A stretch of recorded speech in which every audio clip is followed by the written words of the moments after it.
In the summer of 2018, researchers drilling into Siberian permafrost pulled up something that should not have contained flowing liquid. The discovery occurred in the Batagayka crater, a massive depression in Yakutia, often called the gateway to the underworld by locals. Scientists from the Northeastern Federal University in Yakutsk were conducting routine excavations when their instruments struck something soft within the frozen earth. What they extracted was a foal, perfectly preserved, its body intact down to the finest details of muscle and hide.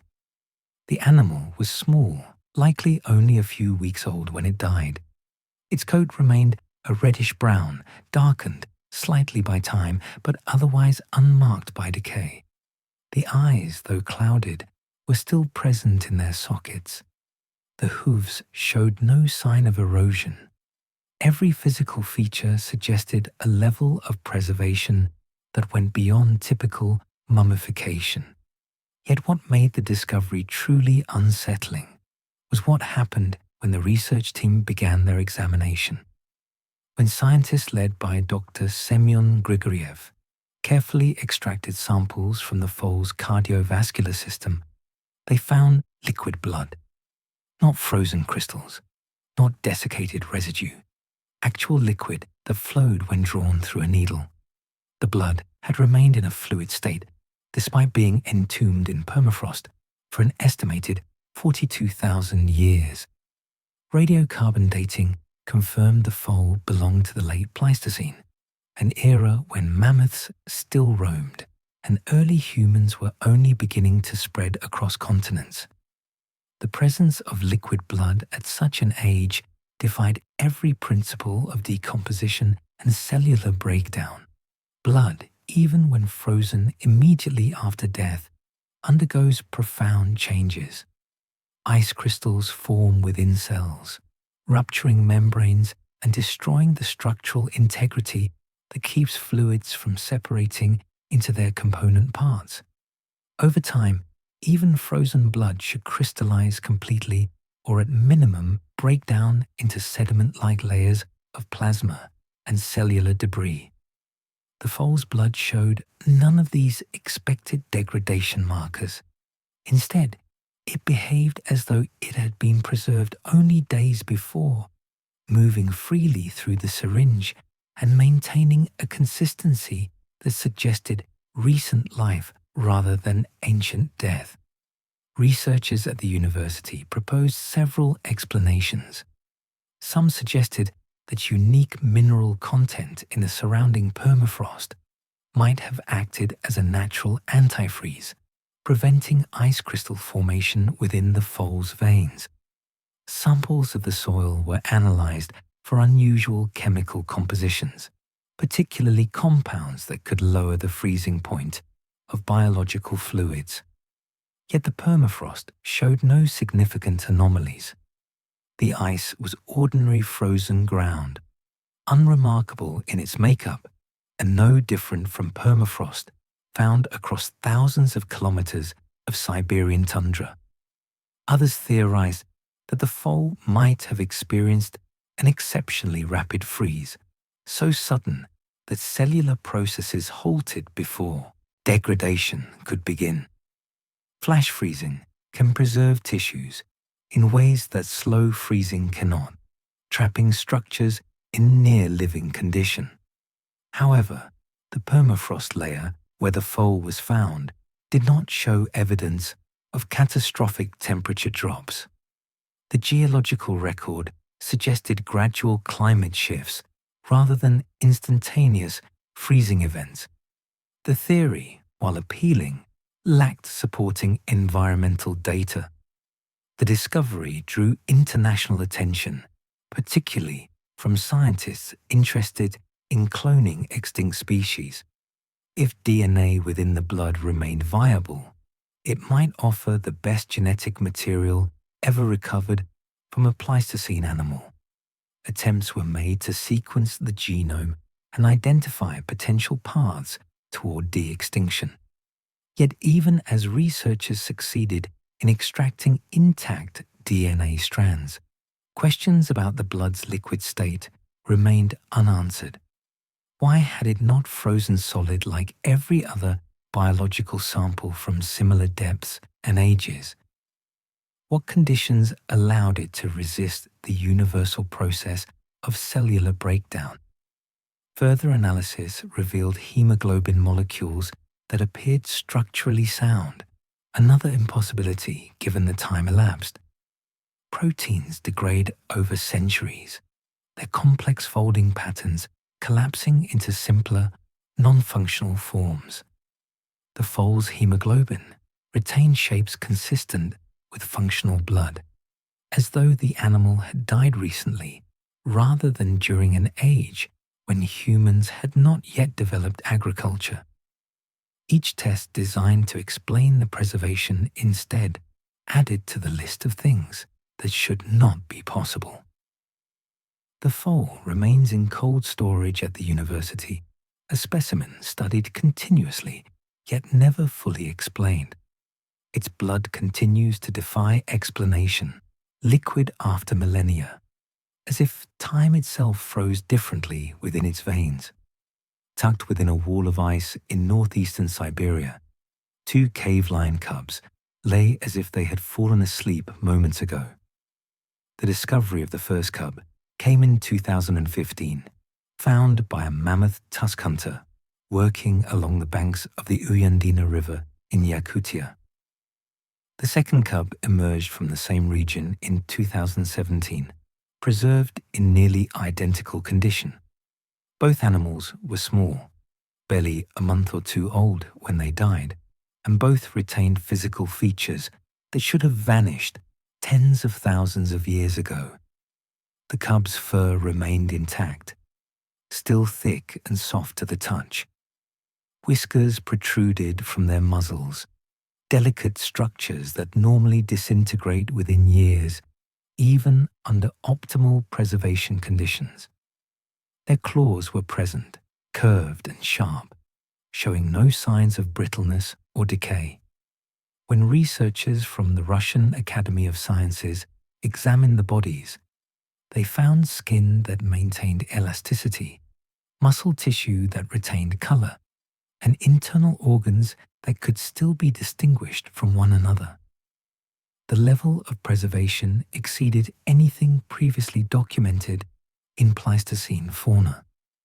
Radiocarbon dating placed both cubs at approximately 28,000 years old, an age that made their condition deeply problematic. At such a span, organic material typically undergoes extensive degradation. Bacteria, even in frozen environments, work slowly but persistently, breaking down tissues at the molecular level. Ice crystals expand and contract with temperature fluctuations, tearing through cellular structures and leaving behind only the toughest remnants of what once was living flesh. The cubs showed no evidence of this inevitable process. Dr. Albert Protopopov, a leading paleontologist at the Academy of Sciences of Yakutia, led the examination. His team conducted CT scans, tissue sampling, and microscopic analysis of the cub's cellular structure. What they found defied conventional understanding of decomposition. There were no colonies of decay bacteria, no signs of autolysis, the self-digestion that occurs when cells break down after death. The tissue samples revealed cells with membranes still largely intact, structures that should have collapsed millennia ago.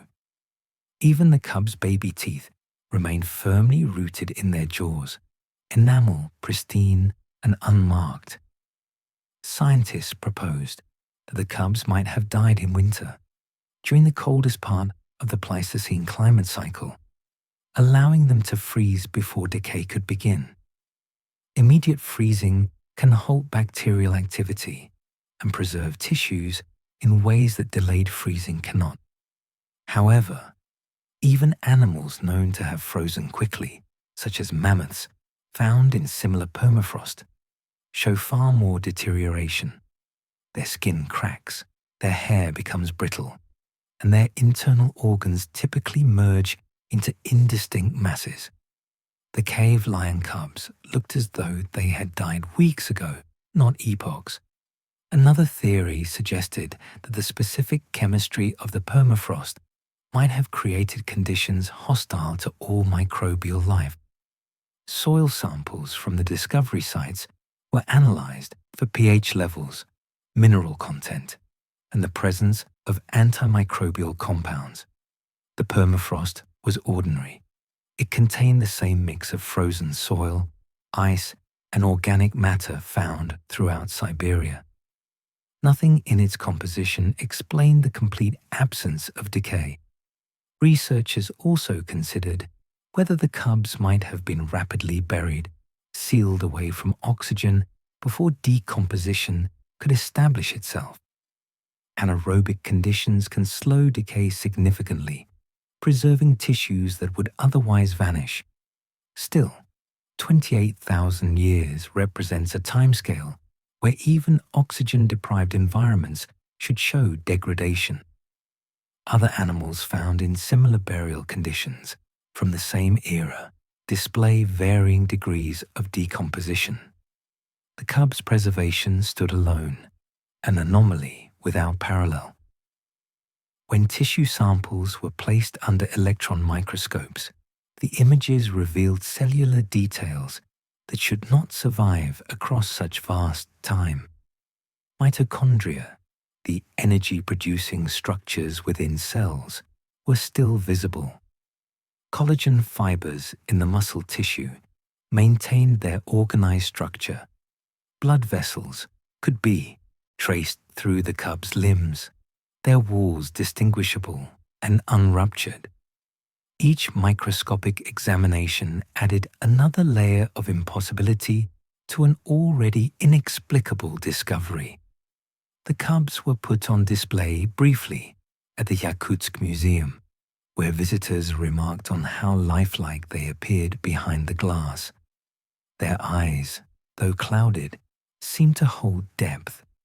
Their paws were curled as though in sleep. The impression they gave was not of ancient death, but of interrupted life, as if warming them might somehow revive movement.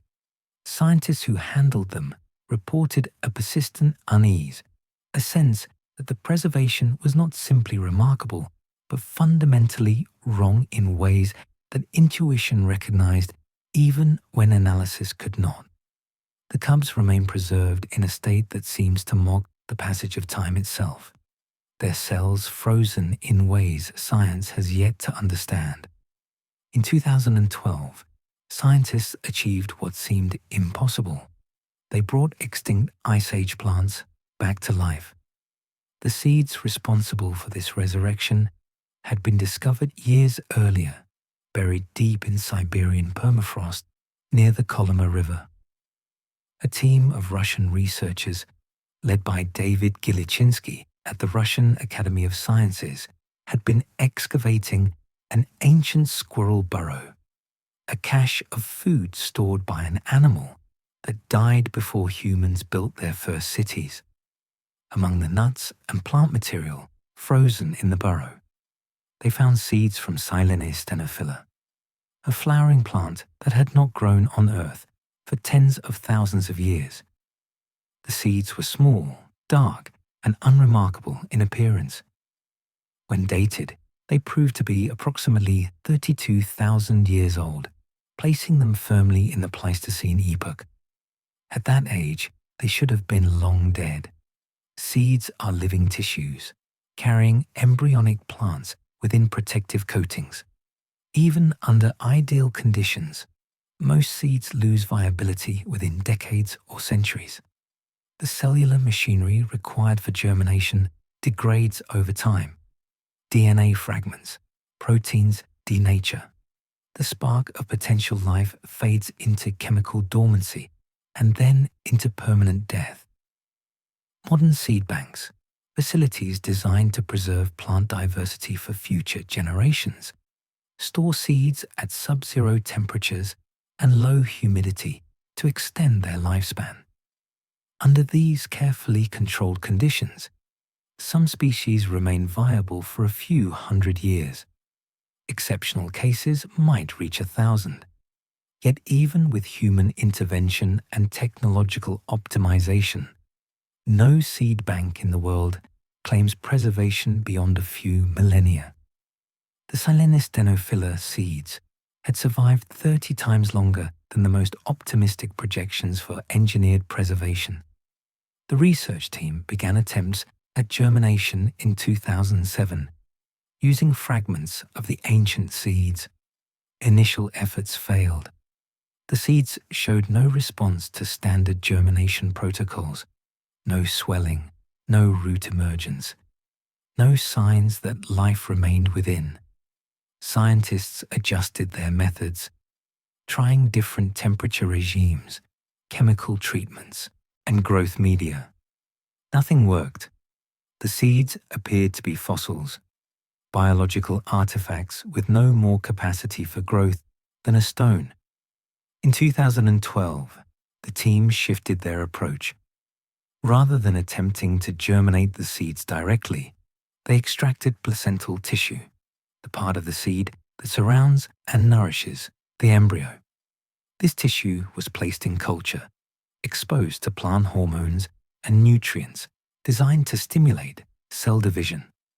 Slowly, against every expectation, cells began to multiply. Green shoots emerged, roots formed. Within weeks, tiny plants were growing in laboratory dishes. The regenerated Silenis stenophila grew into mature plants and eventually flowered. The blossoms were delicate, 5-petaled, and white, identical to fossilized examples found in the same region.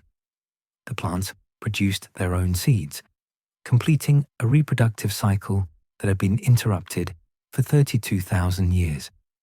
Botanists who examined the flowers noted that they differed slightly from modern relatives of the species, showing characteristics that had since been lost to evolution or environmental adaptation. Researchers struggled to explain how the seeds maintained viability across such an enormous span.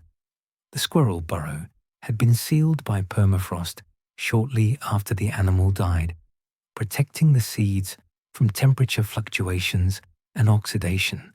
However, similar burrows containing seeds of other species had been found in the same region, and those seeds showed no capacity for revival.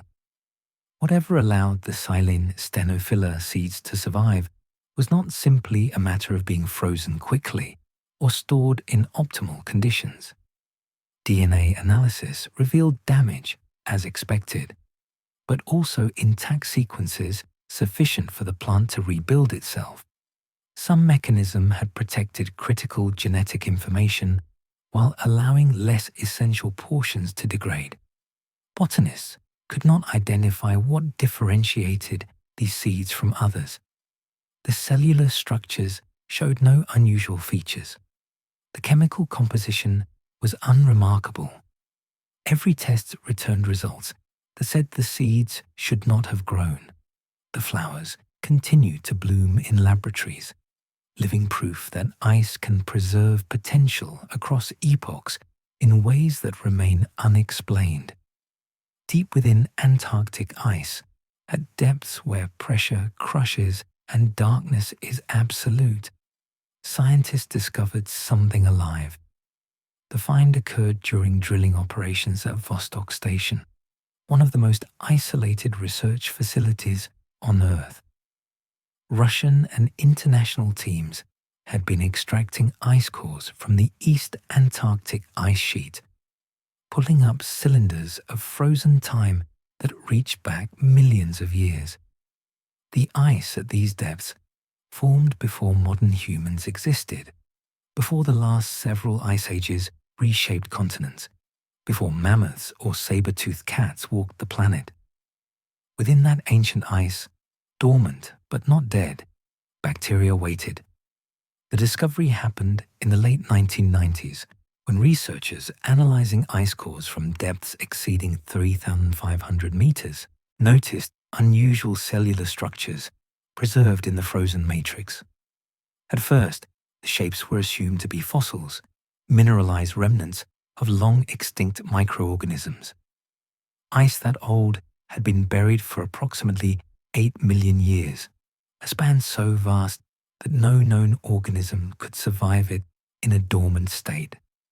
Bacterial spores, the most resilient form of microbial life, had never been revived from material older than a few 100,000 years. The Vostok samples represented a fundamentally different order of magnitude. John Brenchley, a microbiologist at Pennsylvania State University, led efforts to culture the bacteria.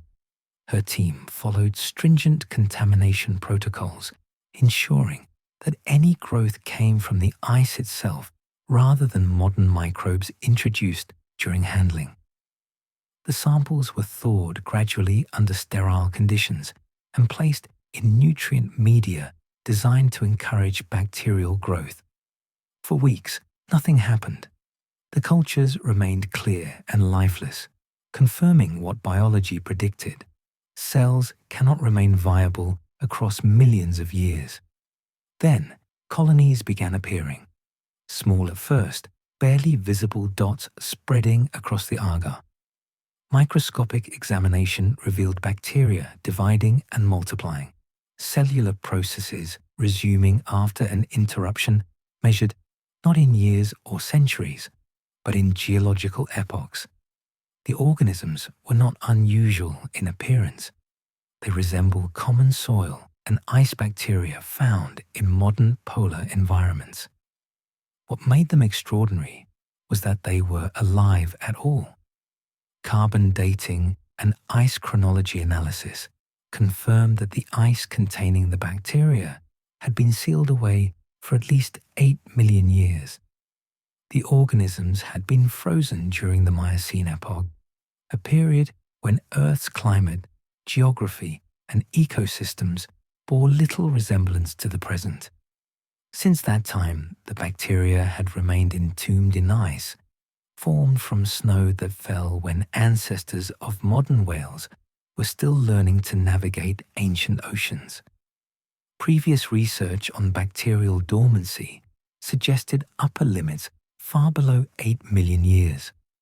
Laboratory studies showed that even under optimal preservation, DNA degrades through background radiation and spontaneous chemical reactions. Proteins required for cellular function break down into non-functional fragments. The energy reserve cells maintain for survival, primarily in the form of ATP and other nucleotides, deplete over time. No model of cellular biology allowed for the possibility that bacteria could retain the molecular machinery needed to restart life after such a span.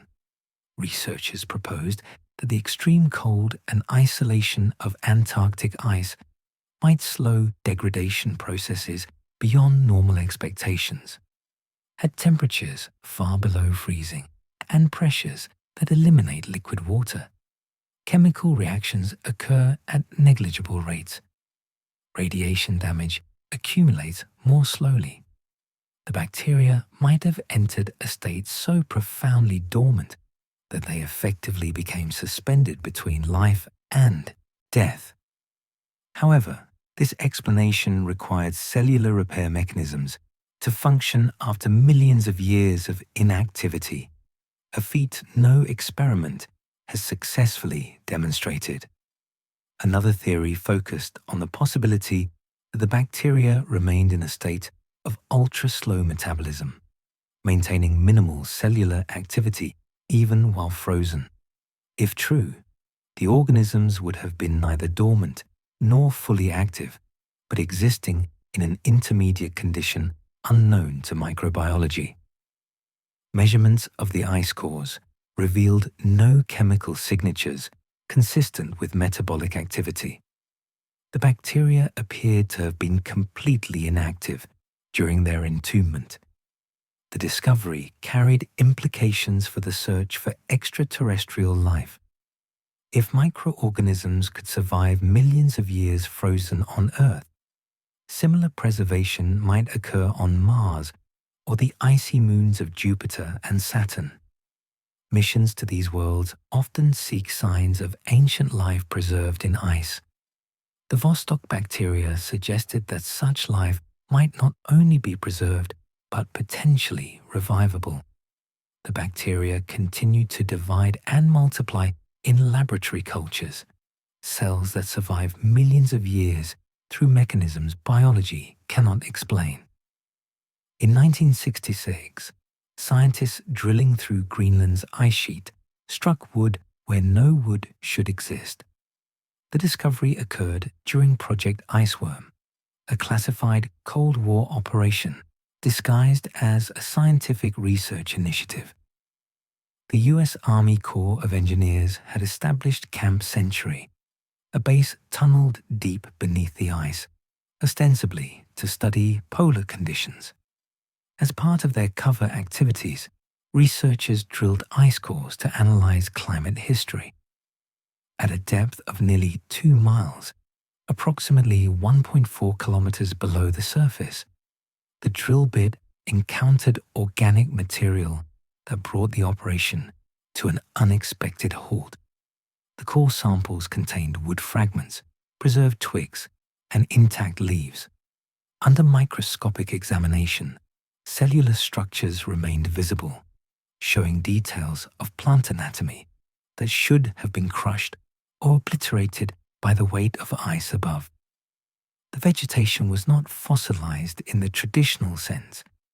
It had not mineralized or turned to stone. Instead, it retained organic composition, with cell walls and internal structures still distinguishable. The preservation suggested that the forest had been buried quickly, frozen before decomposition could begin. Initial analysis dated the material using the surrounding ice layers. The results placed the forest at somewhere between 400,000 and 800,000 years old, though the exact age remained difficult to pinpoint. This timeline created an immediate problem. Greenland has been covered by ice for millions of years according to prevailing geological models. The presence of a forest beneath the ice sheet implied that Greenland had been ice-free within the past million years, a conclusion that contradicted decades of climate research.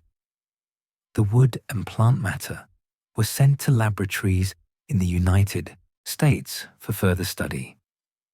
Botanists identified spruce branches, pine needles, and deciduous leaf fragments among the samples. These species required temperate growing conditions, not the brutal Arctic environment that defines modern Greenland. The forest had thrived in a climate warm enough to support substantial tree growth, with seasonal cycles of growth rings visible in some of the wood fragments.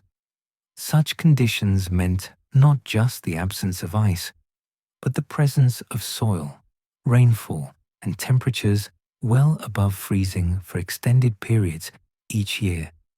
For decades, the cores remained in storage, their implications largely ignored or dismissed as contamination. The dominant climate models held that Greenland's ice sheet was ancient and stable, a permanent feature of Earth's polar regions. The samples from Camp Century did not fit this narrative and were therefore sidelined as anomalies requiring further investigation that never came. In 2019, researchers at the University of Vermont rediscovered the cores in a forgotten freezer. A team led by Paul Bierman decided to reanalyze the material using modern techniques unavailable in the 1960s. Their findings confirmed the original results and added troubling new details. The preservation quality was extraordinary, surpassing any comparable samples from similar depths in other ice cores. The plant material showed minimal degradation despite the immense pressure and time. Leaves retained chlorophyll remnants. Twigs maintained structural integrity. The forest had been frozen in a state that suggested rapid, catastrophic burial rather than gradual climate cooling. Carbon dating and advanced isotope analysis supported an age of approximately 416,000 years during a warm interglacial period when global temperatures peaked higher than today. During that window, Greenland might plausibly have been ice-free, yet the speed at which the ice sheet reformed remained unexplained. Glaciers grow slowly, accumulating layer by layer over millennia. To bury a mature forest under 2 miles of ice requires timescales measured in tens or hundreds of thousands of years. The preserved condition of the organic material suggested the forest had not been exposed to weathering for anywhere near that duration. Some geologists proposed that catastrophic flooding or volcanic activity might have accelerated ice formation, though no evidence of such events appears in the geological record. Others suggested that portions of the ice sheet collapse and reform on much shorter cycles than previously believed. But seismic and radar surveys of Greenland's bedrock show no signs of the expected erosion patterns. Each explanation raised as many questions as it answered. The implications extend beyond Greenland. If ice sheets can vanish and return on timescales far shorter than models predict, then current projections for future ice loss and sea level rise rest on flawed assumptions.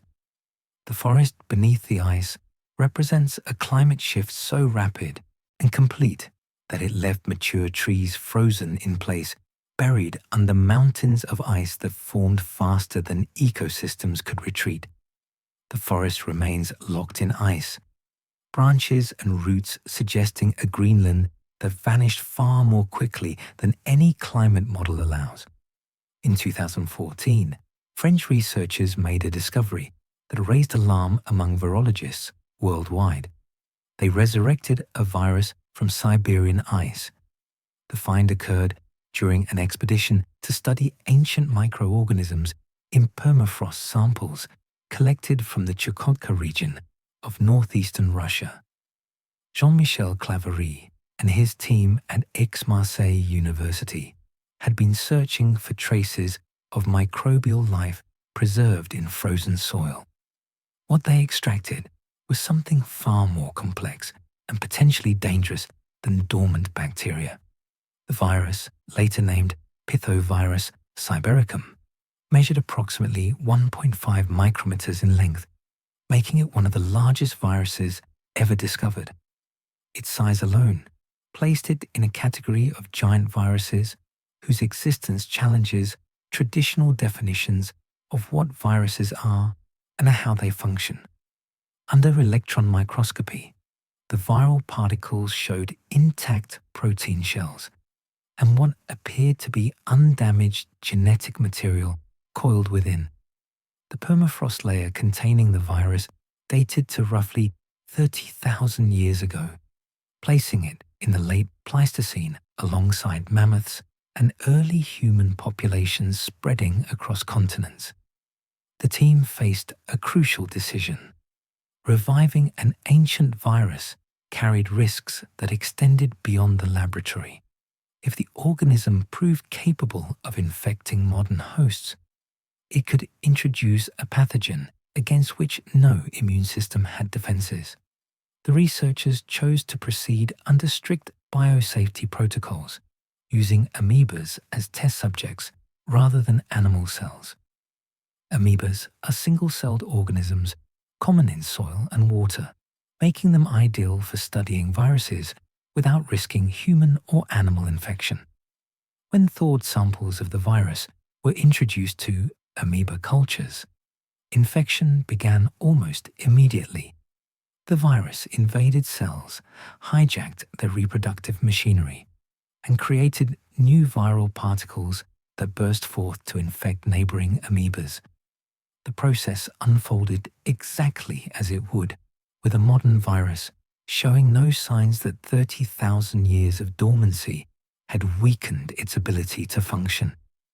Each stage of the viral life cycle proceeded normally, from attachment to the cell surface through replication to the release of progeny viruses.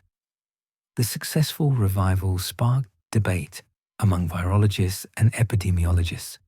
If one ancient virus could return to activity after such a span, others might as well.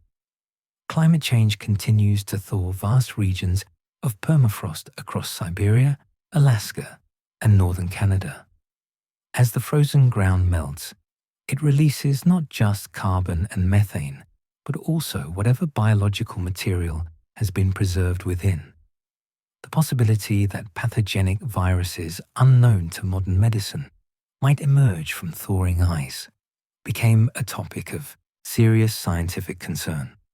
Further expeditions uncovered additional ancient viruses in Siberian permafrost. Mollivirus sibericum, discovered in 2015, showed similar characteristics: giant size, intact structure, and the ability to infect host cells after revival. Pithevirus and mollivirus both targeted amoebas, but their existence raised questions about what other viruses might be frozen in ice and whether any of them could infect mammals or humans. The genetic material within these viruses contains sequences unlike anything in modern viral databases, suggesting evolutionary lineages that diverged from known viruses long before recorded history. Laboratory studies attempted to determine how the viruses maintained viability. Viral particles lack the cellular machinery of bacteria and cannot repair damage to their genetic material. Over thousands of years, background radiation and spontaneous chemical reactions should fragment viral DNA or RNA beyond the point where replication becomes possible. The Siberian viruses showed damage as expected, but retained enough intact genetic information to function. The preservation mechanism remains unclear. Scientists note that the viruses found so far infect only amoebas, not humans. However, permafrost contains countless microorganisms and viral particles that have not yet been studied. As melting continues, the biological contents of ancient ice enter modern ecosystems without any systematic monitoring or containment. What emerges from the thaw is largely unknown until it is already released. The virus remains viable in laboratory storage, a reminder that ice holds pathogens science has never encountered, waiting beneath millennia of frozen Earth. In Siberian permafrost, researchers found microscopic animals that had been frozen solid since the last ice age, and they were still capable of life. The discovery occurred in 2021 when a team from the Soil Cryology Laboratory in Pushchino, Russia, extracted samples from the Alazaya River region in northeastern Siberia. The area is known for its extreme cold and ancient permafrost layers that reach back tens of thousands of years. Within cores drilled from depths of several meters, scientists identified tiny organisms trapped in ice that had not thawed since they were first frozen. The creatures were bdelloid rotifers, microscopic invertebrates, typically found in freshwater environments around the world. Under normal conditions, they measure less than 0.5 millimeter in length and are visible only under magnification. Despite their small size, rotifers are complex multicellular organisms with digestive systems, reproductive organs, and primitive nervous systems. They are known for their resilience, capable of surviving extreme desiccation and radiation exposure that would kill most other animals. However, nothing in the scientific literature suggested they could survive being frozen for geological timespans. Radiocarbon dating of the permafrost layer placed the rotifers at approximately 24,000 years old. This age meant the animals had been frozen continuously since the late Pleistocene, entombed in ice, while humans were still living in small hunter-gatherer groups and ice sheets covered much of the northern hemisphere. Previous records for rotifer survival in frozen conditions stood at roughly 10 years, a figure derived from laboratory experiments and observations of temporary freezing in natural environments. The Siberian specimens exceeded this by more than 2,000 times. Stas Malavin, the lead researcher on the project, followed careful protocols to revive the organisms. The permafrost samples were thawed gradually under sterile conditions to prevent contamination from modern rotifers or other microorganisms. The thawed material was placed in culture dishes with water and algae, the primary food source for bdelloid rotifers. For the first several hours, nothing moved. The organisms remained motionless, curled into compact shapes that suggested complete metabolic shutdown. Then, slowly, movement began. Cilia, the hair-like structures rotifers use for locomotion and feeding, started to beat. The animals uncurled, extended their bodies, and began swimming through the water. Within days, they were feeding on algae and exhibiting normal behavior patterns. Microscopic examination revealed no apparent damage to their tissues or cellular structures. The rotifers functioned as though they had been frozen for hours rather than millennia. The most remarkable development came when the rotifers began to reproduce. Bdelloid rotifers are unusual among animals in that they reproduce exclusively through parthenogenesis, a form of asexual reproduction where females produce offspring without fertilization. The revived rotifers laid eggs that hatched into healthy juveniles. Those juveniles matured and reproduced in turn, creating multiple generations descended from animals that had been frozen for 24,000 years. The reproductive success demonstrated that not only had the rotifers survived, but their genetic material and cellular machinery remained functional across an unimaginable span of time. Biologists struggled to identify the mechanism behind such extreme survival. Rotifers are known to enter a state called cryptobiosis when faced with harsh conditions, during which they expel almost all water from their bodies and cease metabolic activity. In this state, they can survive decades of desiccation. However, freezing presents different challenges.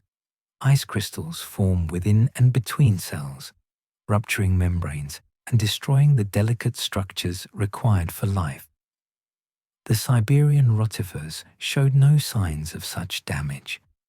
Laboratory analysis revealed that the rotifers possessed molecular adaptations that appeared to protect cellular components during freezing. Certain proteins within their cells seemed to prevent ice crystal formation or minimize cellular damage when crystals did form. However, these adaptations are present in modern rotifers as well, and contemporary specimens do not survive anywhere near 24,000 years of freezing. Something about the specific conditions in Siberian permafrost, or about these particular individuals, allowed preservation far beyond known biological limits. The rotifers continue their microscopic lives in laboratories, having survived millennia frozen through processes cellular biology has yet to fully account for. In 2020, melting permafrost in Siberia revealed a woolly rhinoceros so well preserved that its stomach contents were still recognizable. The discovery occurred in the Sakha Republic, the same region that has yielded numerous Ice Age specimens over the past decades, as warming temperatures expose what has been locked away for millennia. A local resident searching for mammoth tusks, a common activity in areas where permafrost thaw uncovers ancient remains, came across the frozen carcass partially embedded in a riverbank. The animal's massive form, covered in reddish-brown wool, lay as if it had collapsed only recently. Researchers from the Academy of Sciences of Yakutsk arrived to excavate the specimen. What they uncovered went beyond typical mummification or skeletal preservation. The woolly rhino, estimated to have died between 20,000 and 50,000 years ago, retained not just external features, but internal organs in a state of preservation that seemed impossible given the time elapsed. The hide remained largely intact, with thick fur still attached. Beneath the skin, muscle tissue showed distinct layering. Most remarkably, when researchers performed an examination, they found the animal's digestive system preserved well enough to study its contents in detail. The stomach contained partially digested plant matter. Botanists analyzing the material identified grasses, flowering plants, and fragments of twigs that the rhinoceros had eaten shortly before death. The vegetation was compressed and darkened by digestive acids, but individual plant structures remained recognizable under microscopic examination. The intestines held similar material at various stages of digestion, creating a detailed record of the animal's final meals. Such preservation of soft internal tissues is exceptionally rare, even in permafrost environments known for maintaining organic material. In most cases, when Ice Age megafauna are found frozen, their organs have either decayed entirely or merged into indistinct masses that bear little resemblance to functional anatomy. The process of freezing and the immense passage of time typically degrade internal structures far more rapidly than external features. Skin and hair can survive through desiccation and cold. Internal organs, filled with moisture and bacteria at the time of death, usually decompose despite freezing. The woolly rhino defied this pattern. Scientists examining the carcass proposed that the animal must have died and frozen almost simultaneously, a process rapid enough to prevent bacterial activity from beginning. Flash freezing can preserve tissues in near-living condition by halting decomposition before it starts. The theory required temperatures to drop catastrophically within hours or even minutes of death, while sudden climate events can occur, particularly during winter storms. The preservation quality suggested conditions even more extreme than typical Arctic weather patterns. Geological analysis of the site where the rhino was found showed standard permafrost characteristics. The soil had frozen gradually over centuries as the climate cooled following the animal's death. There was no evidence of volcanic activity, glacial flooding, or other catastrophic events that might explain instantaneous freezing. The ground layers above and below the carcass formed slowly, suggesting the rhino had been buried through normal sediment accumulation rather than rapid covering by avalanche or mudflow. Alternative explanations focused on the possibility that specific chemical conditions in the immediate environment might have enhanced preservation. Permafrost chemistry varies depending on mineral content, pH levels, and the presence of organic compounds that can act as natural preservatives. Samples taken from the soil surrounding the rhino showed elevated concentrations of certain salts and minerals, but nothing that clearly accounted for the exceptional organ preservation. Similar chemical profiles exist in permafrost across Siberia, yet most specimens from those areas show far more degradation. The rhino's preservation became more puzzling as researchers continued their examination. Fat deposits within the body cavity remained distinct, not liquefied or crystallized beyond recognition. Blood vessels could be traced through muscle tissue. Even the animal's eyes, though collapsed and desiccated, retained enough structure to identify corneal layers under microscopy. Each detail added weight to the conclusion that preservation had occurred through processes not yet understood. The woolly rhino rests in frozen storage, its organs preserved in a state that suggests forces or conditions science has yet to identify. In the summer of 2019, a gold miner in Yakutia uncovered something that made paleontologists question preservation limits: a complete wolf head. The discovery happened near the Terektiak River, a remote waterway in northeastern Siberia where placer mining operations regularly disturb permafrost layers. The miner, Pavel Efimov, had been washing sediment through a sluice when the head emerged, perfectly intact and covered in matted fur.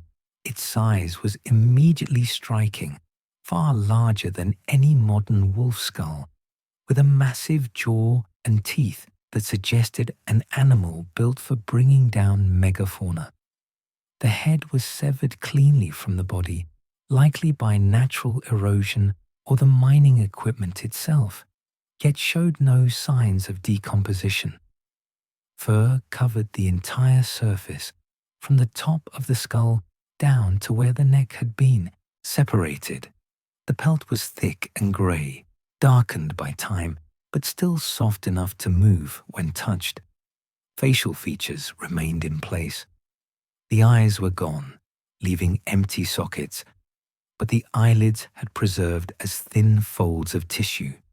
The nose retained its shape, cartilage still present beneath desiccated skin. Lips had pulled back slightly, exposing teeth that were enormous, yellowed but uncracked, firmly rooted in gums that showed no signs of rot. When researchers from the Academy of Sciences examined the specimen, they found something that should not exist in a 40,000-year-old animal: brain tissue. Through the opening where the skull had separated from the spine, grey matter was visible, not mineralized remnants or vague organic stains, but actual neural tissue maintaining enough structure to be identified under microscopic analysis. Brain tissue is among the first materials to decompose after death, breaking down within days, even under refrigeration. The presence of identifiable brain matter in a Pleistocene wolf seemed to violate every principle of decay. Dating analysis confirmed the head belonged to a wolf that lived approximately 40,000 years ago. The size and morphology matched descriptions of Pleistocene wolves, extinct subspecies larger and more robust than their modern relatives. These animals hunted in packs across the mammoth steppe, targeting prey that dwarfed anything living wolves encounter today. Genetic analysis revealed the specimen as a male, likely in its prime when it died, with DNA close to but distinct from modern grey wolves. Japanese researchers from GK University collaborated with Russian teams to study the preservation. CT scans revealed that the brain had shrunk and desiccated, but maintained its overall shape within the skull cavity. Distinct regions could be identified, including areas corresponding to the cerebellum and frontal lobes. The scans also showed that inner ear structures remained intact, delicate bones that typically crumble or dissolve over far shorter time spans. Every examination revealed details that should have vanished millennia ago. Theories about the preservation focused on the speed of freezing. If the wolf had died during extreme cold and been buried rapidly in snow or sediment, bacterial activity might have been prevented before it could begin breaking down tissues. Yet other wolf specimens from similar time periods and locations show far more degradation. Skulls are common finds in Siberian permafrost, but they typically contain nothing but bone. Soft tissue, when it survives at all, is reduced to leathery fragments. The Terechtiag head stood apart in its completeness. The possibility that the head had been naturally mummified before freezing was considered. Mummification through desiccation can preserve tissue, but it requires specific conditions of dryness and airflow that do not occur in environments cold enough to create permafrost. The head showed no signs of having been exposed to air for extended periods before burial. Its preservation suggested a direct transition from life to frozen entombment without the intermediate stages that normally accompany death. The wolf head remains in research facilities, its brain tissue preserved across 40,000 years in ways neuroscience cannot explain. Beneath Antarctica, ice cores preserve not just frozen water, but tiny capsules of ancient air, and some of those capsules contain atmospheres that should not exist. The discovery emerged from the European project for ice coring in Antarctica, known as EPICA, one of the most ambitious efforts to reconstruct Earth's climate history.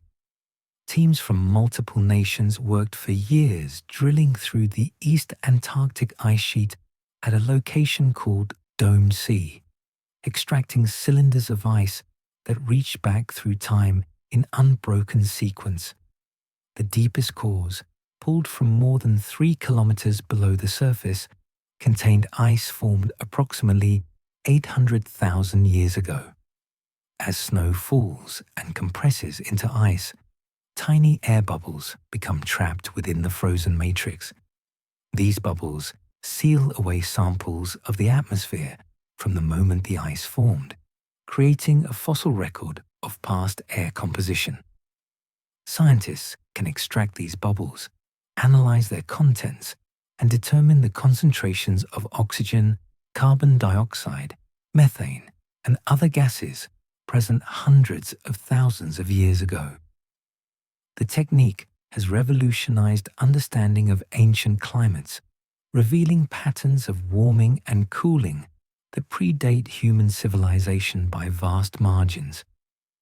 Analysis of the EPICA cores proceeded systematically, with researchers measuring gas concentrations at intervals throughout the ice column. Most results aligned with expectations based on climate models and previous ice core studies. Carbon dioxide levels rose and fell in patterns that correlated with known glacial and interglacial periods. Methane concentrations tracked vegetation changes and wetland extent.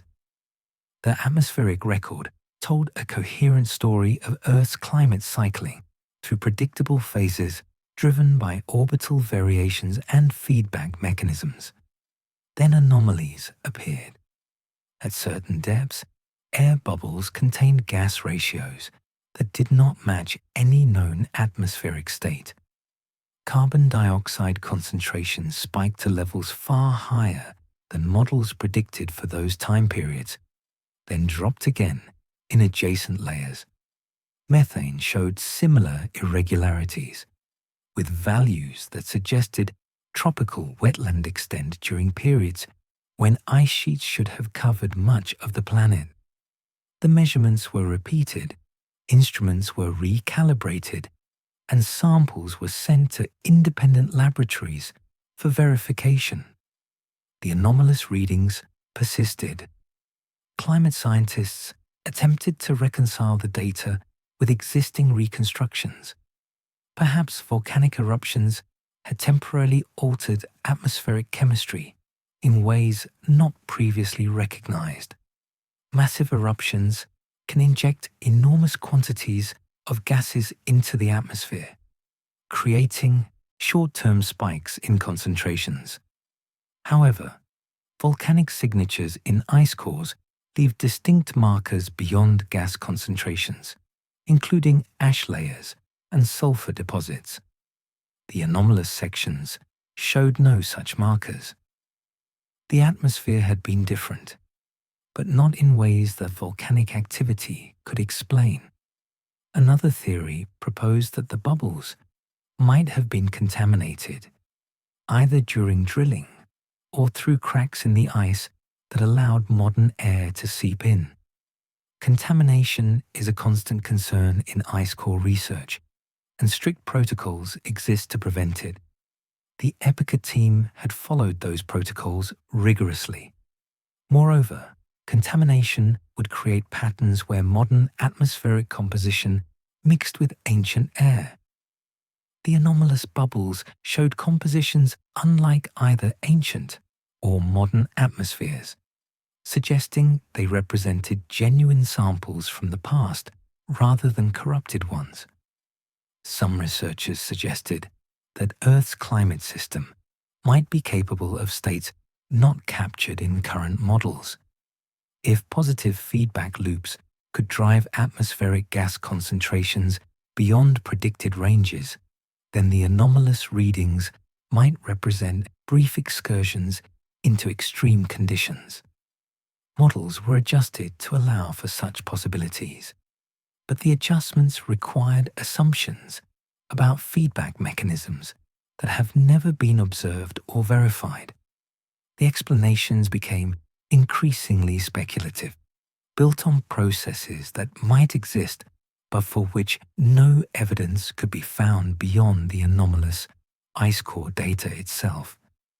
The chemical composition of the trapped air raised additional questions. Trace gases present in minute quantities showed ratios inconsistent with known atmospheric chemistry. Nitrogen isotopes, normally stable and predictable, displayed variations that suggested changes in the fundamental processes governing atmospheric circulation. Each measurement deepened the puzzle, revealing an ancient atmosphere that behaved according to rules climate science does not recognize. The air bubbles remain sealed in ice, holding atmospheric secrets that challenge every climate reconstruction model developed. In 2013, British researchers achieved something botanical science considered impossible. They brought moss back to life after 15 centuries frozen. The discovery occurred on the Antarctic Peninsula, where the British Antarctic Survey maintains research stations studying the continent's sparse plant life. Unlike most of Antarctica, which is too cold and dry to support vegetation, the peninsula hosts pockets of moss and lichen that cling to rocky outcrops exposed during brief summer thaws. Scientists drilling into moss banks to study growth patterns and climate history extracted cores containing layers of plant material dating back more than 1,000 years. The cores came from Singhi Island, a small landmass off the Antarctic Peninsula, where moss grows in cushion-like formations built up over centuries. Each year, new growth forms on top of older layers, creating a vertical record similar to tree rings. The bottom layers, compressed and darkened by the weight above, had been frozen continuously since they were alive. When researchers led by Peter Convey examined these ancient layers under microscopes, they found cellular structures that appeared surprisingly intact despite the passage of time. Standard botanical understanding held that frozen moss might preserve its structure but could never resume growth.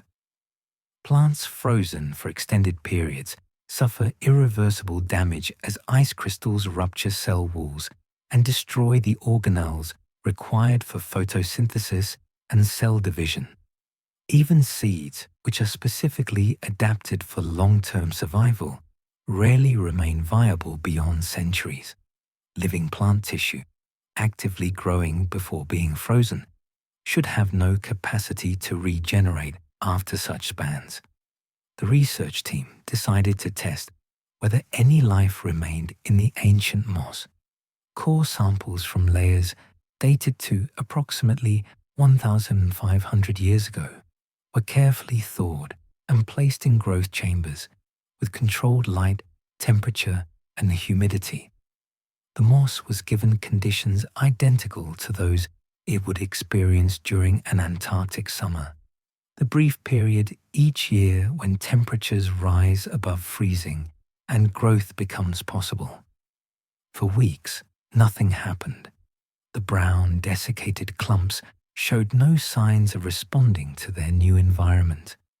Then, almost imperceptibly, green began to appear. Tiny shoots emerged from the ancient tissue, new growth sprouting from cells that had been frozen since the early medieval period. The shoots grew slowly but steadily, developing into structures identical to modern Antarctic moss. Microscopic examination revealed that cells within the old tissue had reactivated, resuming photosynthesis and cell division, as though their interruption had lasted days rather than centuries. Within months, the regenerated moss had produced enough new growth to sustain itself independently. The achievement shattered previous records for plant survival. Before the Antarctic moss, the longest documented survival of frozen plant tissue was measured in months, achieved under laboratory conditions with careful preparation before freezing. The Antarctic moss had undergone no preparation. It had simply grown, been buried by new growth above it, frozen in place, and remained that way through more than 1,500 annual freeze-thaw cycles. Each cycle should have caused cumulative damage, gradually destroying any possibility of revival. Botanists examining the regenerated moss found that the chloroplasts, the cellular structures responsible for photosynthesis, had retained functionality. This was particularly surprising because chloroplasts are complex organelles with membranes and internal structures easily damaged by freezing. The moss cells also showed intact nuclei containing undamaged DNA, allowing them to coordinate growth and division once conditions became favorable. The mechanisms protecting these structures from ice damage remain unidentified. The moss continues to grow in laboratory conditions, green and living after 15 centuries, as if the cold had paused rather than ended its life. High in the Altai Mountains, Russian archaeologists uncovered a burial that had been frozen for millennia, and the body inside looked as if it had been interred yesterday. The discovery occurred in 1993 on the Ukok Plateau, a remote highland region where Russia, Mongolia, China, and Kazakhstan converge. Natalia Polosmak, leading an expedition from the Russian Academy of Sciences, had been excavating frozen burial mounds known as kurgans when her team encountered a tomb sealed beneath layers of ice and rock. Inside, wrapped in felt and surrounded by grave goods, lay the body of a young woman who had died approximately 2,500 years ago. The woman belonged to the Pazyryk culture, a nomadic people who inhabited the Altai region during the Iron Age. Her burial chamber had been constructed with careful attention, a wooden structure filled with artifacts that spoke of high status within her society. 6 horses lay sacrificed near the chamber, their bodies also preserved by the permafrost that had formed shortly after the burial.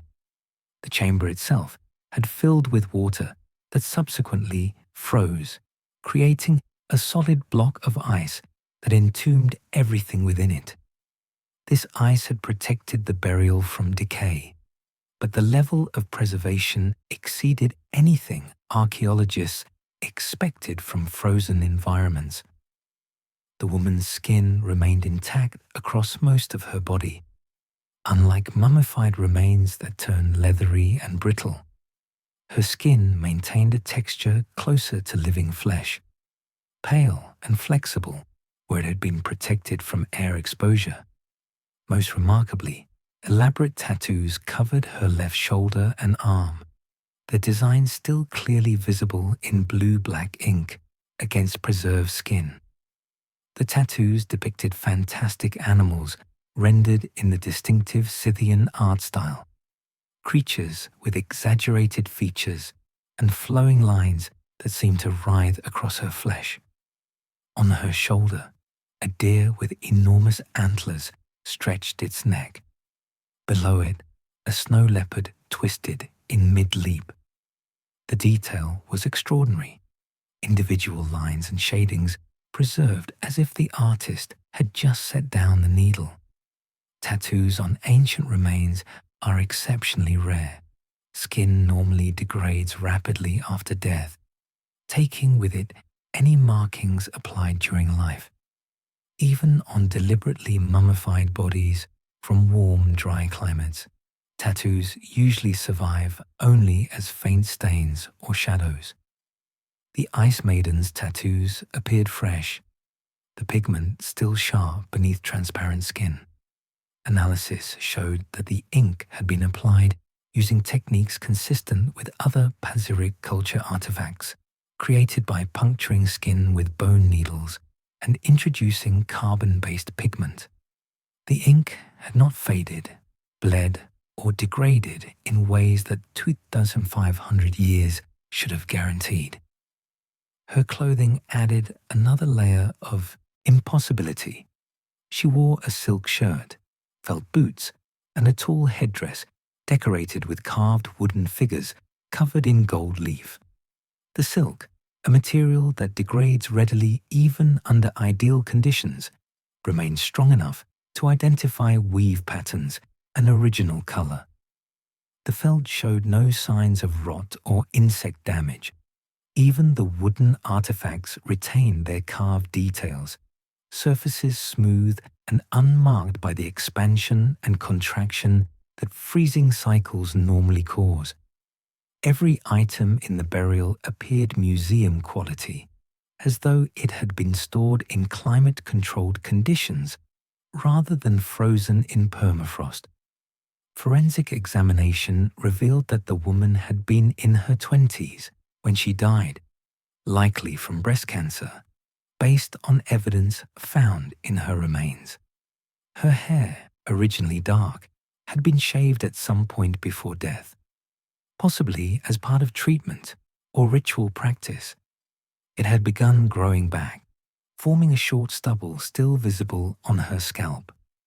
Her internal organs had deteriorated more than her external features, but even they showed less decomposition than expected. The stomach and intestines could be distinguished from surrounding tissue, a preservation state unusual for such ancient remains. Scientists struggled to explain why this particular burial achieved such extraordinary preservation. The Ukok Plateau has yielded other Pazyryk burials, some from the same time period and similar depths. Those burials show typical permafrost preservation, frozen but deteriorated, with skin that has turned to leather and artifacts that have suffered damage from centuries of freezing. The Ice Maiden stood apart, her preservation quality suggesting conditions or processes unique to her specific tomb. Theories focused on the speed at which her burial chamber froze. If water filled the chamber and froze rapidly, it might have created conditions similar to modern cryogenic preservation, preventing decay before it could begin. However, natural freezing rarely occurs fast enough to prevent cellular damage. Ice crystals form gradually, expanding as temperatures drop, rupturing cell walls and destroying tissue structure. The Ice Maiden's skin showed minimal ice crystal damage, suggesting either impossibly rapid freezing or some mechanism that prevented crystal formation entirely. The burial generated controversy among local indigenous groups who consider the Ukok Plateau sacred. They believe the Ice Maiden was a spiritual guardian whose removal brought misfortune to the region. Several earthquakes struck the area following her excavation, events locals attributed to disturbing her rest. Whether these connections hold any truth beyond cultural belief, they add a layer of folklore to an already mysterious discovery. The Ice Maiden remains in preservation at the Institute of Archaeology and Ethnography in Novosibirsk, her skin and tattoos defying millennia in ways forensic science cannot fully explain. A body that should not exist in the condition it was found. In 2012, Russian researchers drilling through Antarctic ice struck water at a depth and temperature where water cannot remain liquid. The event marked the culmination of decades of effort at Vostok Station, where teams had been attempting to reach Lake Vostok, a massive body of water trapped beneath more than 3.7 kilometers of ice. The lake had been detected through seismic surveys and ice-penetrating radar in the 1990s, revealing a reservoir roughly the size of Lake Ontario, hidden in complete darkness under pressures that would crush most submarines. What made the lake extraordinary was not just its size or isolation, but the fact that it existed as liquid water in conditions that physics said should freeze it solid. Surface temperatures at Vostok Station regularly drop below negative 80 degrees Celsius, making it one of the coldest places on Earth. At the depth where the lake sits, pressure from the overlying ice creates forces exceeding 350 atmospheres. Under normal circumstances, water freezes at 0 degrees Celsius at sea level pressure. As pressure increases, the freezing point drops slightly, but not by much. At the pressures found at Lake Vostok's depth, water should freeze at approximately negative 3 degrees Celsius. Measurements taken through the ice indicated that the lake's temperature hovered right around that threshold, possibly even slightly below it. Yet the lake remained liquid. When the drill finally penetrated the ice barrier, separating the lake from the overlying glacier, water surged upward through the borehole, freezing as it rose into colder zones. Samples of this water, along with ice that had formed from lake water freezing to the bottom of the glacier above, were collected and analyzed. The water was fresh, not salty, ruling out the possibility that dissolved salts had lowered the freezing point significantly. Chemical analysis revealed nothing unusual enough to explain the liquid state. The water contained dissolved oxygen and other gases, but at concentrations that should not prevent freezing under such conditions. Scientists proposed several mechanisms that might keep the lake liquid. Geothermal heat from Earth's interior could warm the water enough to prevent freezing despite the extreme cold above.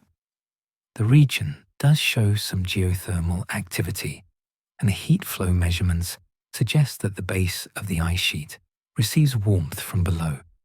However, calculations indicated that the heat flow was insufficient to maintain liquid water across the entire lake. Some areas might remain unfrozen due to geothermal warming, but large portions of the lake should still freeze. Another theory focused on pressure itself. Under extremely high pressure, water can exhibit unusual properties not seen under normal conditions. The molecular structure of water changes subtly under pressure, potentially altering how it transitions between liquid and solid states.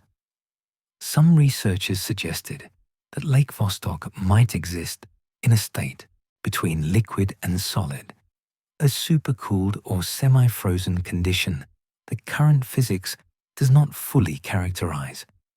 Laboratory attempts to recreate such conditions have produced ambiguous results, with water behaving in ways that suggest the boundary between liquid and solid is less distinct than commonly assumed. The possibility of dissolved gases playing a role emerged when samples revealed higher concentrations of oxygen than expected. Oxygen dissolves in water and can affect its freezing behavior, though normally not enough to keep water liquid at temperatures several degrees below freezing. Some scientists proposed that unique pressure conditions combined with dissolved gases might create a form of anti-freeze effect, depressing the freezing point beyond standard predictions. Yet experiments designed to test this hypothesis failed to reproduce the effect at Lake Vostok's temperature and pressure conditions. Microbial life discovered in ice samples from the lake added another dimension to the mystery. DNA analysis revealed microorganisms unlike any catalogued species, suggesting the lake has been isolated for potentially millions of years.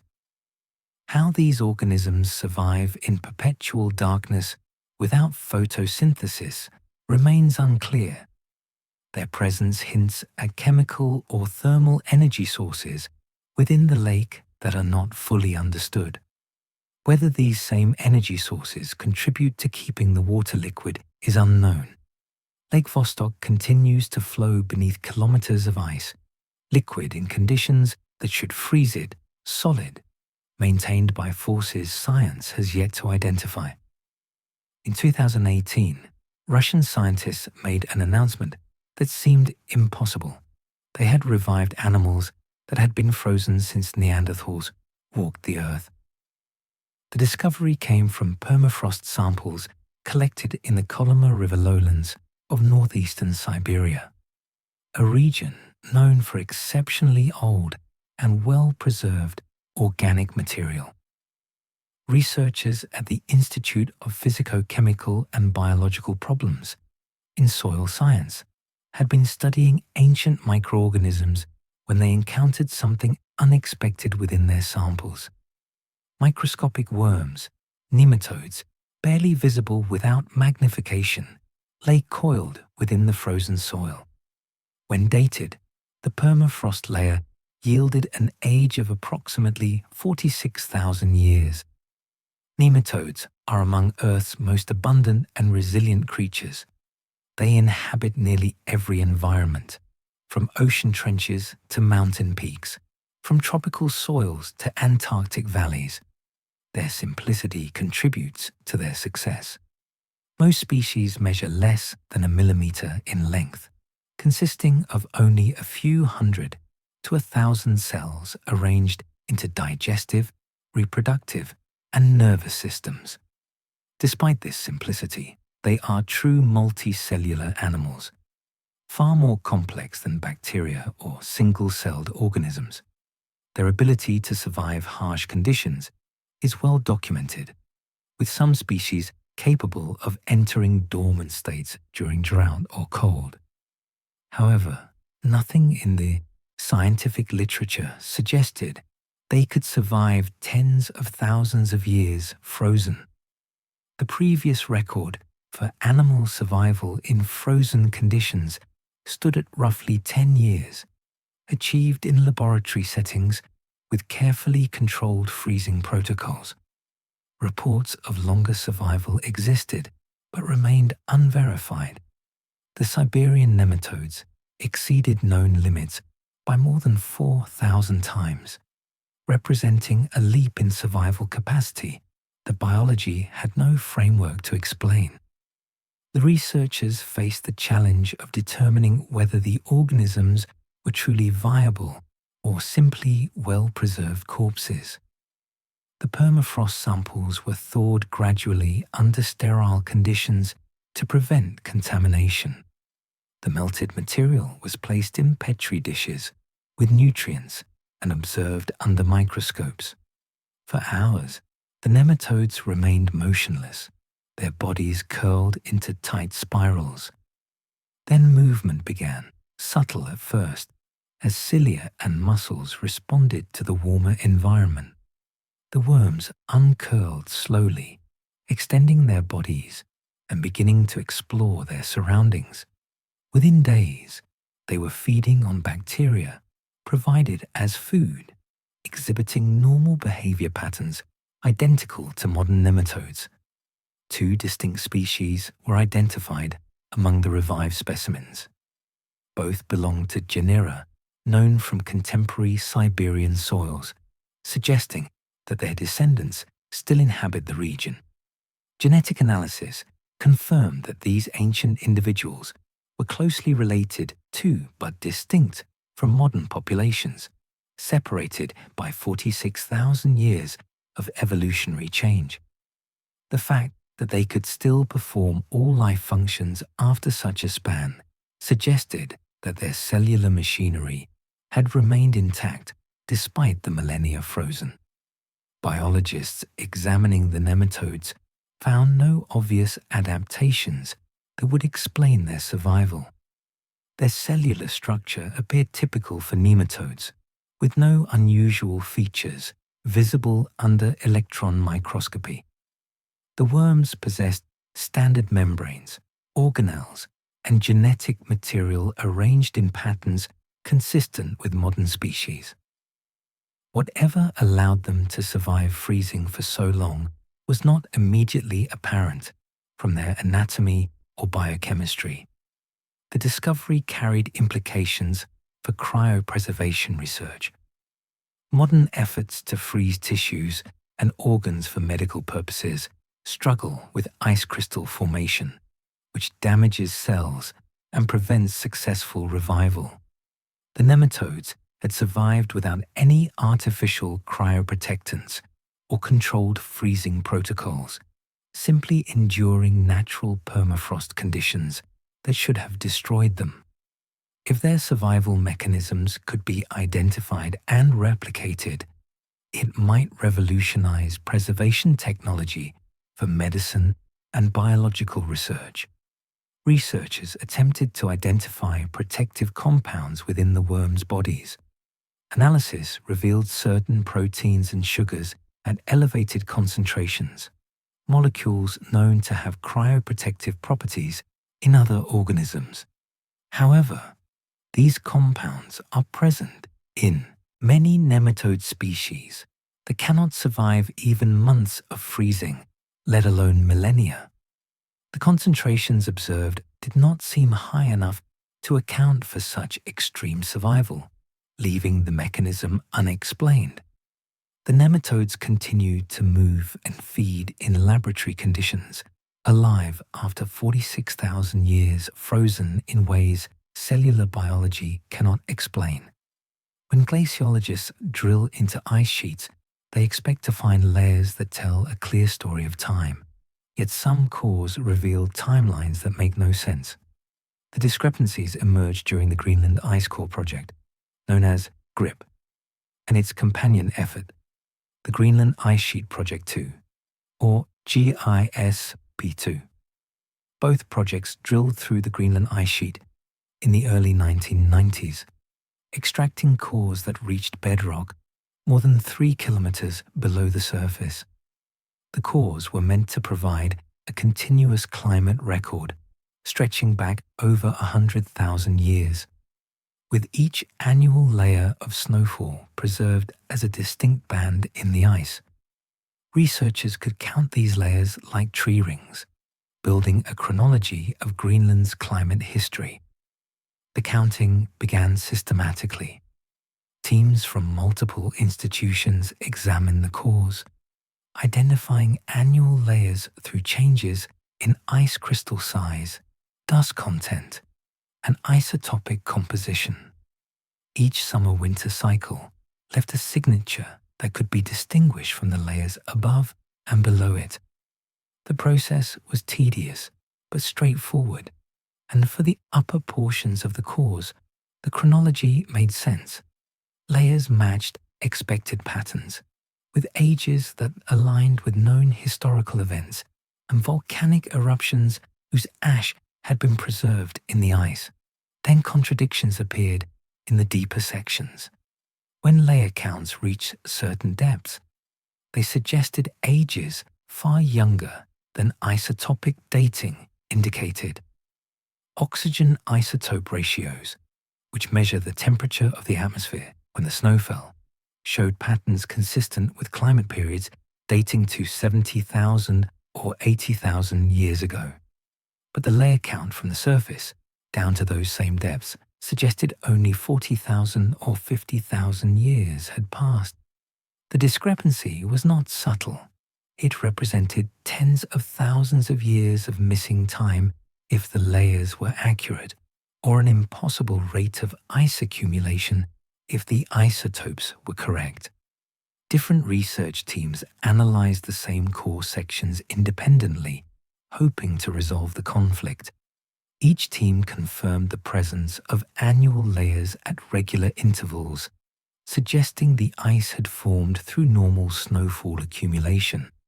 Yet radiocarbon dating of trapped organic material and measurements of isotopic decay consistently returned ages that did not match the layer counts. The ice seemed to be telling two different stories about its own history, both supported by valid scientific methods that should have agreed. One possible explanation focused on the idea that ice could form much faster than current models predict. If massive snowfall events deposited multiple years' worth of accumulation in short periods, the layers might represent something other than annual cycles.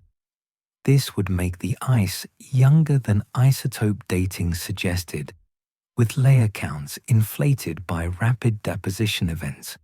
However, the layers showed characteristics consistent with seasonal cycles, including dust and isotope variations that form only through annual temperature changes. Rapid deposition does not create these patterns. Another theory proposed that the isotopic signatures might have been altered by processes occurring within the ice long after it formed. As ice compresses under its own weight, molecules can migrate and chemical reactions can occur, potentially changing isotope ratios over time. Experiments designed to test this theory showed that some alteration is possible, but not at the scale or consistency needed to explain the discrepancies. The isotopic patterns remain too stable and systematic to have been significantly modified after formation. Some glaciologists suggested that the deepest layers might have been disturbed by pressure or melting at the base of the ice sheet, mixing layers and creating false chronologies.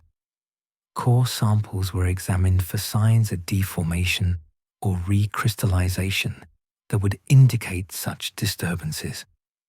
While some sections showed evidence of flow and pressure effects, many of the anomalous layers appeared pristine, with no indication of the kind of disruption that would scramble their chronological order.